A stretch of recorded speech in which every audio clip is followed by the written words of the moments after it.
Meaning of gyne. gyne,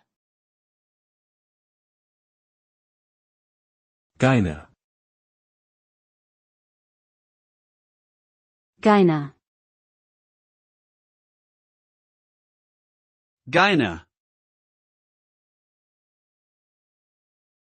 Gyne- is a prefix that is derived from the Greek word gyne, which means woman or female. It is commonly used in medical terminology to describe conditions or procedures related to women's health. For example, gynecology is the branch of medicine that deals with the female reproductive system and its diseases, while gynecomastia refers to the development of breast tissue in males.